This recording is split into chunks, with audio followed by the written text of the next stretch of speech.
Greetings from Itfaq Visa Solutions. Once again, welcome back with वक्कास Aslam. जैसा कि आप लोग जानते हैं कि आजकल हमने एक सीरीज़ शुरू की हुई है जिसमें हम स्टूडेंट्स को अवेयरनेस दे रहे हैं।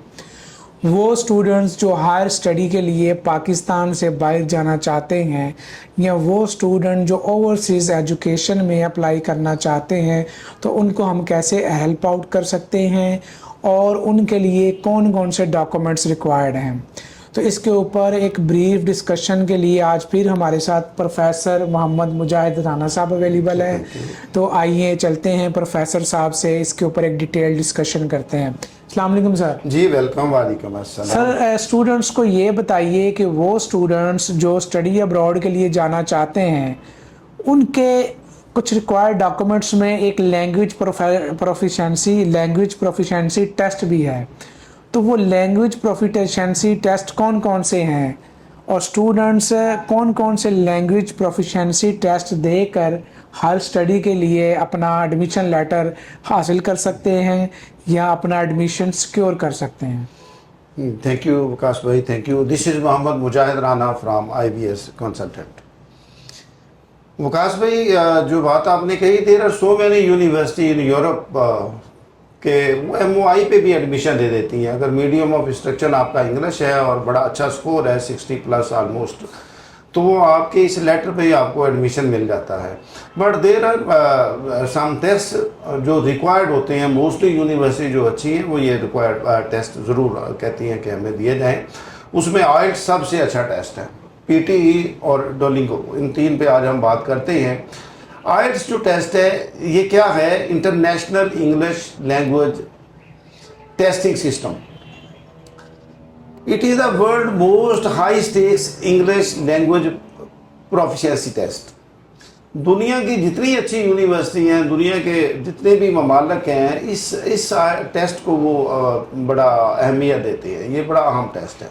इसका रिक्वायर्ड बैंड सम यूनिवर्सिटी तो 5.5 से शुरू कर देती हैं, लेकिन जो अच्छा बैंड है वो 7 है या 7+ है। IELTS एप्लीकेबल कहाँ होता है? ये स्टडी, वर्क वीज़ा और माइग्रेशन तमाम पर्पसेस के लिए, तीनों पर्पज़ के लिए यूज़ हो जाता है। और यू कांट इमेजिन के वकास भाई, पिछले साल की 2023 की अगर मैं बात करूँ तो more than 30 million students appear in IELTS test in Pakistan. Okay. अगर पाकिस्तान में देखा जाए इसकी कॉस्ट क्या है, तो academic and general training test दो होते हैं। अगर हम इसको लाहौर, इस्लामाबाद और रावलपिंडी में ऑन कंप्यूटर ये टेस्ट देते हैं, तो पाकिस्तान में ज़ाहिर है डॉलर बदलता रहता है, तो आज का जो रेट है कमो बेस 61,500 होगा अगर आप इसको कंप्यूटर पे देते हैं। अगर ये ऑन पेपर देते हैं तो फिर ये 68,300 पाकिस्तान। मीन्स दैट कि सर ये टेस्ट कंप्यूटर बेस्ड भी है और पेपर बेस्ड भी है। अच्छा, वो लोग जो लिखना अच्छा जानते हैं कागज़ के ऊपर, वो पेपर बेस्ड वाला टेस्ट कर सकते हैं। ये लाहौर में एक सेंटर है, वो आजकल 68,300 रुपीज़ इसका वो एग्ज़ाम फीस है।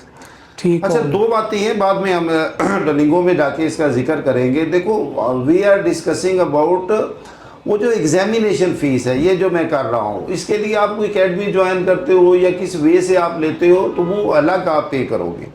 लेकिन डोलिंगो टेस्ट बिल्कुल फ्री है। ये अमेरिकन बहुत अच्छी कंपनी है। ये तो आप कंप्यूटर पे बैठ के लिंक ढोके अब बिल्कुल फ्री ऑफ कॉस्ट है। वो स्टेज पे जाके हम डिस्कस करेंगे। तो IELTS की बात हम कर रहे थे, तो पाकिस्तान में जो इसके रेट है मैंने दो आपको बता दिए हैं। इसके लिए क्वालिफिकेशन क्या रिक्वायर्ड होती है? वैसे तो there is no general criterion के हु विल अपीयर। वैसे अमूमन समझा जाता है कि जो 10th पास स्टूडेंट है वो क्वालिफाई है, लेकिन ये भी मैंडेटरी नहीं है। हाँ, एज के ऊपर एक बैरियर है कि जो मिनिमम एज है वो है 16 ईयर्स। अपर एज के ऊपर कोई लिमिट उन्होंने नहीं लगाई, but not less than 16 years.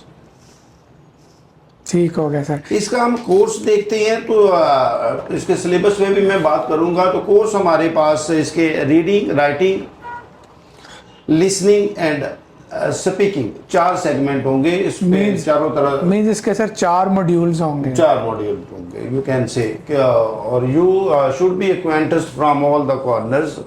वो ओवरऑल रिजल्ट मांगते हैं, तो उसके लिए आप चारों में आपको उसमें आपकी ग्रिप होनी चाहिए। Means listening, reading, writing, speaking. There are 4 modules. So they have to prepare as well according to the 4 modules. Okay. Full marks कितने हैं इसके? 9 बैंड्स होते हैं। अब 0 to 9 कह लो, 9 बैंड आ सकता है, लेकिन वो आपको बड़ा एफिशिएंट होना चाहिए, बहुत बड़ी ग्रिप होनी चाहिए इंग्लिश के ऊपर आपकी। 7 जो है बहुत अच्छा स्कोर समझा जाता है। 5.5 से यूनिवर्सिटी एडमिशन देना शुरू कर देती है। 7 लेकिन बहुत अच्छा स्कोर है। मीन्स दैट कि अगर वो स्टूडेंट जो सिर्फ यूके वगैरह अप्लाई करना चाहते हैं, अगर उनका बैंड 5.5 के बाद ओवरऑल 6 है तो उनको इजी एडमिशन मिल जाएगा compare to Australia and New Zealand. Australia और न्यूजीलैंड में जैसा कि आपको 6.5 के करीब बैंड चाहिए होगा। अच्छा सर, आर्ट्स तो आपने बता दिया स्टूडेंट्स को, अब बताएं आर्ट्स के अलावा और कौन सा टेस्ट है जिसको स्टूडेंट सिक्योर करके यूनिवर्सिटी में एडमिशन ले सकते हैं, यूके जैसी यूनिवर्सिटी में जा सकते हैं? मैं थोड़ी सी विकास भाई मुझे टाइम दे, मैं आइल्स पे बात करूं कि आइल्स का टेस्ट अगर सवाल किया जाए कि ये मुश्किल टेस्ट है, नहीं, बिल्कुल ऐसा नहीं है। ठीक हो गया। असल में स्टूडेंट को उस फॉर्मेट से एक्वेंटस होना चाहिए। जब आप उस फॉर्मेट पे आ जाते हो, उसको अंडरस्टैंड कर लेते हो, तो बहुत अच्छा स्कोर आप ले सकते हो। पाकिस्तान में बहुत अच्छा स्कोर स्टूडेंट्स ने लिया है। अगर हम देखें 5.5 या 5.5 स्कोर अच्छा स्कोर है, कह सकते हो अच्छा स्कोर है, लेकिन 7 से ये बहुत अच्छा शुरू हो जाता है। हर यूनिवर्सिटी का जो मैक्सिमम स्टैंडर्ड है वो 7 या 7.5 है, जो ब्रिटेन की यूनिवर्सिटीज है। तो 5.5 कह सकते हो एक अच्छा स्कोर है, लेकिन इतना नहीं है।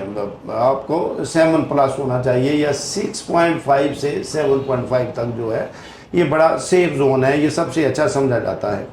कौन सी कंट्री इसको आइल्स को एक्सेप्ट करते हैं 5.5 को अगर हम क्राइटेरियन बना लें, तो वर्ल्ड में बहुत से ऐसे ममालिक हैं, जैसे कनाडा बहुत अच्छा मुल्क है, ऑस्ट्रेलिया है, यूएसए इवन, ये भी 5.5 को एक्सेप्ट करती हैं उनकी यूनिवर्सिटीज़। तो ये जो पहले हम बात कर रहे थे, ये भी एक अच्छा स्कोर है। लेकिन कुछ यूनिवर्सिटी जो कैम्ब्रिज हैं, वो हार्वर्ड है, वो मतलब वो अच्छा स्कोर मांगती हैं, ऑलमोस्ट 7। ये जो मैंने 2-3 ममालिक की बात की, इसमें न्यूजीलैंड है, यूके है, आयरलैंड है, जर्मनी है, डेनमार्क है, स्वीडन है, नॉर्वे है, ये सारे ममालिक 5.5 के ऊपर एडमिशन दे देते हैं। थोड़ा सा हम सिलेबस के ऊपर डिटेल डिस्कस कर लें, ये हमने पहले डिस्कस किया था कोर्स की लाइन में। ये जो 4 मॉड्यूल्स हैं, रीडिंग है, राइटिंग है, स्पीकिंग है और लिसनिंग है। लिसनिंग में हमारे पास 40 क्वेश्चंस होंगे और इसके 4 सेक्शंस होते हैं। जो टाइम आपको वो देते हैं वो 30 मिनट्स है। तो 30 मिनट्स में you have to attempt 40 question. दूसरा इसका मॉड्यूल है रीडिंग, इसमें 3 पैसेज होंगे, इसमें भी वही 40 क्वेश्चन होंगे, बट इसका टाइम रेज हो जाएगा, ये 1 आवर 60 मिनट्स इसके लिए रिक्वायर्ड होती है। सबसे मुश्किल हिस्सा जो आइल्स टेस्ट का है, अगले किसी टेस्ट में हम उसको भी कंपेयर करेंगे कि कौन सा है। जो आइल्स अगर आप दे रहे हो तो राइटिंग सबसे मुश्किल काम है, इसमें बड़ा विजिलेंट होना चाहिए आपको। इसमें 2 टास्क होते हैं। पहला टास्क होता है डिस्क्राइब डाटा, उसमें आप डाटा कंपेयर करते हो, ऑलरेडी चीज़ें लिखी होती हैं, उसको मैनेज करना होता है। और टास्क 2 में आपके पास ऐसे होगा। इन दोनों के लिए टाइम भी 60 मिनट्स है। ये जो ऐसे होता है तो उसका इंटरनेशनल क्राइटेरियन है, नॉट लेस देन 400 वर्ड्स। तो बहुत अच्छा जो ऐसे समझा जाता है कि 400 वर्ड्स एटलीस्ट उसमें होने चाहिए। पाकिस्तान में जब आप कोई इधर भी ऐसे लिखते हो मैटर कैफ़े में, तो यहाँ 350 भी समझा जाता है कि एक अच्छा ऐसे है, बट आइल्स के लिए आपका मोर देन 400 वर्ड्स होने चाहिए।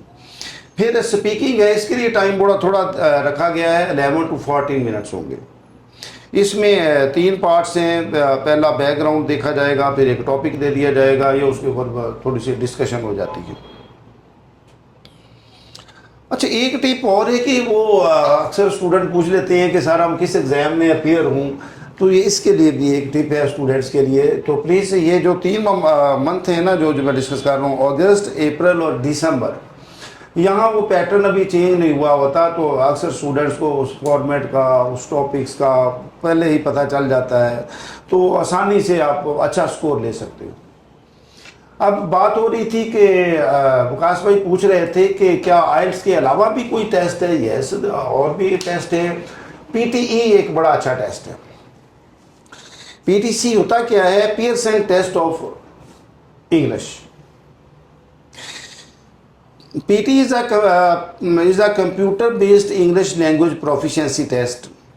Is designed to assess the capability of non-native English speakers to particular efficiency in academic or professional environment. इस टेस्ट से आप इस काबिल हो जाते हो कि उस माहौल में जाके आप अपने आप को ढाल सकते हो। इसका पाकिस्तान में अगर कॉस्ट करें, अभी हमने उसके 2 कॉस्ट ऑन कंप्यूटर और ऑन पेपर देखा था, तो इसकी फीस है 215 US डॉलर्स। अगर हम कन्वर्ट करें तो ऑलमोस्ट ये भी 60,000 पाक रुपीज़ है, जो मैं आज की जो करंट रेट की बात कर रहा हूँ। अच्छा, क्या सवाल उठ सकता है कुछ स्टूडेंट्स का कि अगर आप अपीयर नहीं होते पीटीई में, फीस बड़ी अच्छी खासी फीस है पाकिस्तान में 60,000, क्या ये रकम रिफ़ंड हो सकती है? तो यस, उन्होंने बड़ा अच्छा सिस्टम रखा है, ये रकम रिफ़ंड हो सकती है, लेकिन शर्त ये है कि आप 14 डेज बिफोर द टेस्ट उन्हें इंटीमेट करो कि I am unable to appear. Means that के स्टूडेंट ने फ़ी एग्जामिनेशन के लिए सबमिट कर दी और सबमिशन के बाद अब स्टूडेंट अपीयर नहीं हुआ, तो वो 15 डेज बिफोर द टेस्ट अपने जो है वो अपनी फ़ी रिफ़ंड करवा सकता है। क्राइटेरियन वो है, time not less than 14 days. अच्छा, 50% भी वापस हो जाती है अगर आप 7 डेज बिफोर उन्हें बता देते हो। मीन अगर 7 days before, mean 8 days before आप रिफंड अप्लाई कर लें तो आपका मिल जाएगा। लेकिन अगर 7 डेज लेस देन 7 डेज हो गए तो देन खलास, all fee will be non refundable, फिर रिफंडेबल नहीं होगी।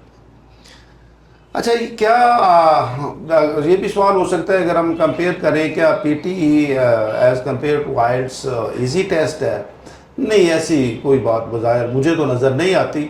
बस फेमिलियर होना होता है, या आपकी यूनिवर्सिटी की रिक्वायरमेंट है, या आप समझते हैं कि मैं मेरे लिए ये आसान है, मैं आइल्स में जा सकता हूँ या इसमें जा सकता हूँ। ऑलमोस्ट ये एक ही नोयत के टेस्ट हैं दोनों को, इसमें कोई ऐसा नहीं है कि एक बहुत आसान है या एक बहुत मुश्किल है, कोई ख़ास फ़र्क इन दोनों टेस्टों में नहीं है। मीन्स फॉर्मेट का डिफरेंस है बस। फॉर्मेट का वो आपकी अपनी चॉइस है, आप किससे फेमिलियर हो।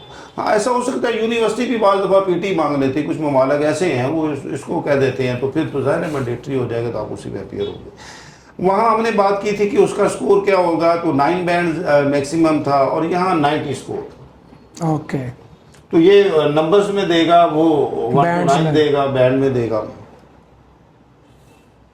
सर पीटीई के अलावा बताएं कोई और टेस्ट है जिसमें स्टूडेंट? मैं डुलिंगो पे आता हूँ। पीटीई पे मैं बताऊँ कि ये 3 किस्म के टेस्ट होंगे। पीटी एकेडमिक होगा, पीटी जनरल होगा, पीटी एकेडमिक ऑनलाइन होगा। तो आप इसमें से कोई एक मतलब देख सकते हो कौन से ममालिक इसको एक्सेप्ट करते हैं। इसमें भी दुनिया के बड़े अच्छे ममालिक हैं। ऑस्ट्रेलिया हमारे पास है, कनाडा है, यूएसए है, यूके है, न्यूजीलैंड है। मीन्स ऑस्ट्रेलिया तो न्यूजीलैंड तो पहले से ही थे जो पीटी एक्सेप्ट करते थे, अभी कनाडा ने भी अलाउ कर दिया, और उसके अलावा यूके में भी कुछ यूनिवर्सिटीज़ ने अलाउ कर दिया है पीटी का। अच्छा, इसके लिए अच्छा स्कोर क्या है? वहाँ तो हम डिस्कस कर रहे थे 5.5 से वो एडमिशन मिलना शुरू हो जाता है, और 7 या 7.5 बड़ा अच्छा स्कोर है। तो इसके लिए हमें 65 to 75 की रेंज है। इसमें आप बड़ा इजी जोन में होते हो, ये अच्छा स्कोर समझा जाता है पीटी में। पीटी में एक और बात है कि नेगेटिव मार्किंग भी होती है। अच्छा। बट वो 3 टाइप्स के क्वेश्चन हैं, वो हम डिटेल इसमें दे देंगे। तो इसमें नेगेटिव मार्किंग है, बट वो 3 टाइप्स ऑफ क्वेश्चन हैं। पीटी में कुछ मार्किंग नेगेटिव भी है? नेगेटिव भी है। ओके। अच्छा, अगर इसकी सिलेबस की हम बात करें तो इसमें भी रीडिंग, लिसनिंग और वही फॉर्मेट है। इसमें स्पीकिंग और राइटिंग को एक ही सेगमेंट में रखा गया है। तो यहाँ स्पीकिंग मुश्किल है। आइल्स में हमने राइटिंग को मुश्किल समझा था, यहाँ स्पीकिंग मुश्किल है, वहाँ आपको कॉन्शियस होना चाहिए। यहाँ पे स्पीकिंग का जो पार्ट है वो डिफिकल्ट है।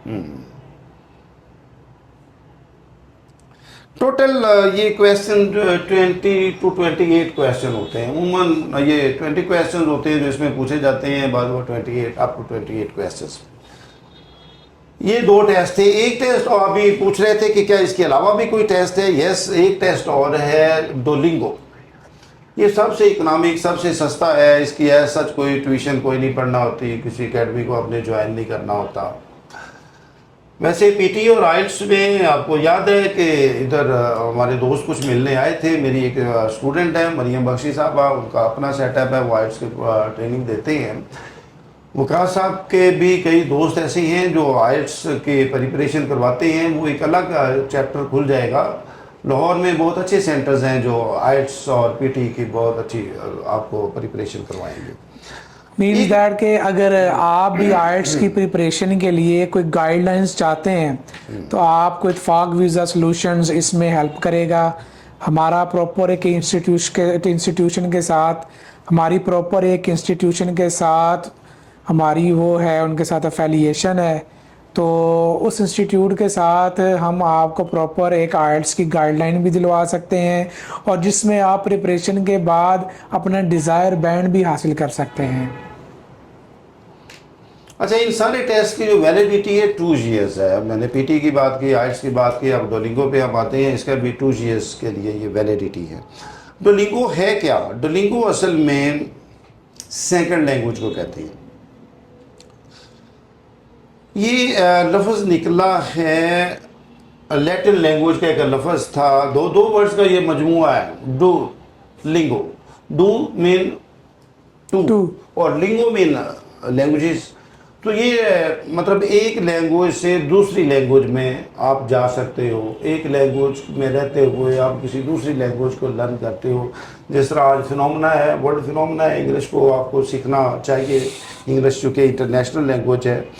बहुत सी ऐसे ममालिक हैं जो जर्मन वाले कहते हैं आप इधर आओगे तो जर्मन से एक्वेंटस हो, फ्रेंच वाले अपनी बात करते हैं, टर्की वाले, मतलब हर ममालिक अब सोच रहे हैं। रशिया कहता है कि तालीम रशियन में हासिल की जाए, उनकी लैंग्वेज में हासिल की जाए।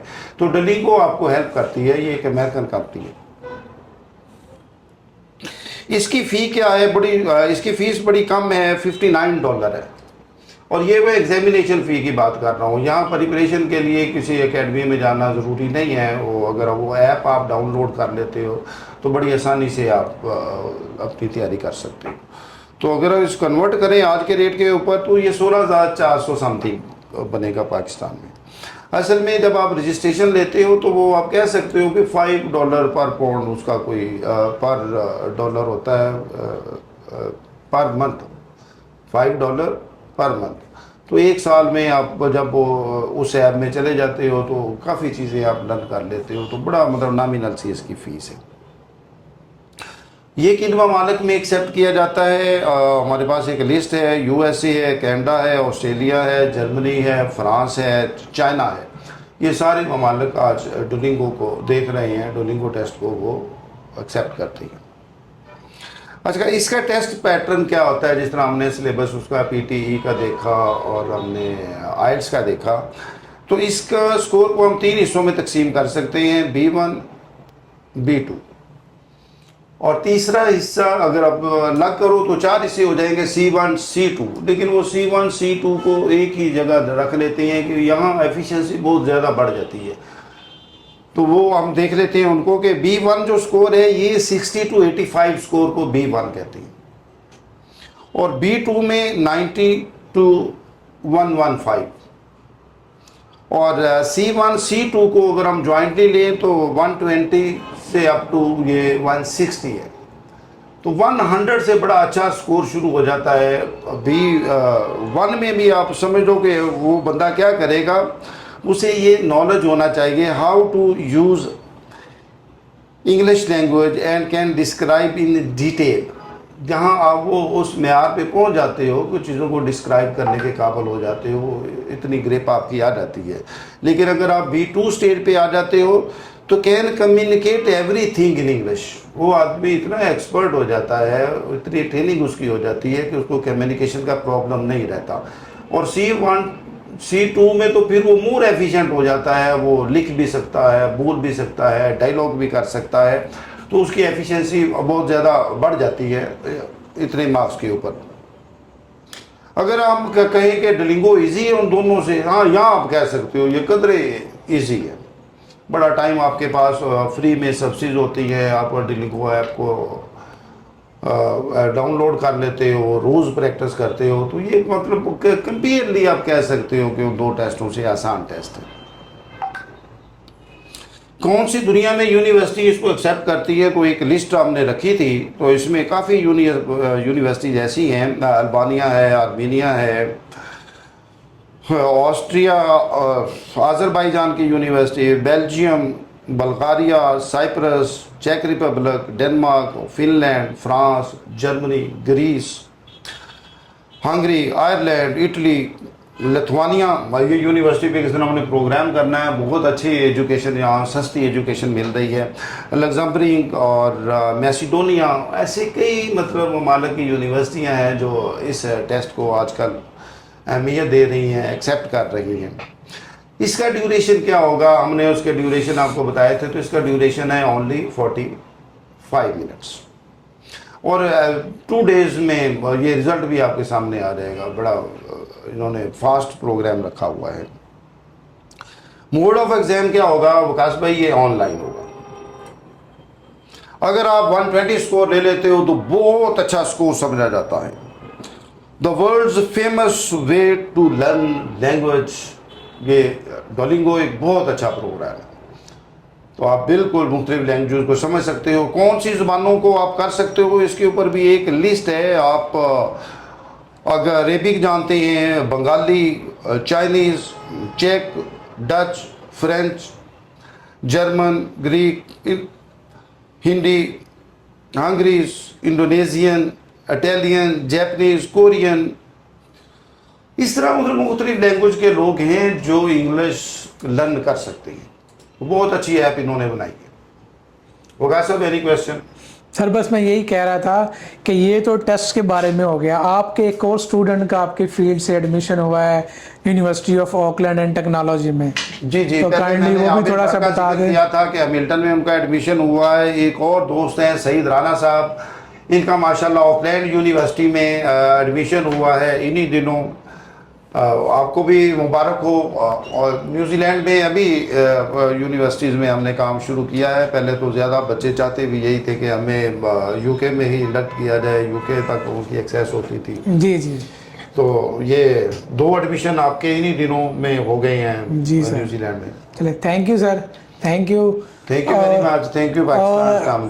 इत्तेफाक वीज़ा सॉल्यूशंस में आजकल स्टडी अब्रॉड के लिए एडमिशन्स का सिलसिला जारी है।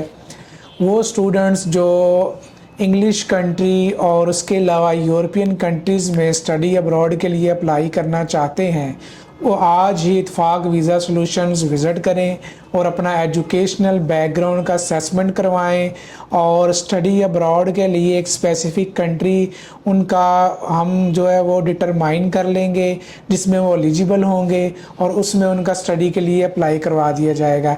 इसमें प्रोफेसर साहब हैं हमारे साथ, ये प्रॉपर आपको रहनुमाई देंगे और प्रॉपर गाइडलाइंस देंगे जिस पे चलते हुए आप एडमिशन अपना सिक्योर कर सकते हैं। और न्यूजीलैंड की बात रही तो न्यूजीलैंड में एक फ़ायदा ये भी है पोस्ट ग्रेजुएशन का या मास्टर डिग्री का कि आपको 3 ईयर PSW मिलता है, उसके लिए आप एलिजिबल हो जाते हैं, फिर आप फर्दर PRs के पाथवेज़ में इंटर हो जाते हैं। अगर आपको हमारी वीडियो पसंद आई है तो इसको लाइक करें, अगर आपको नहीं पसंद आई तो डिसलाइक कर लें। तो अगर पसंद आई है तो कमेंट्स करें और अपने सजेशंस हमें दें और हम उनको इम्प्रूव करने की कोशिश करेंगे। Thanks for watching, thank you Pakistan.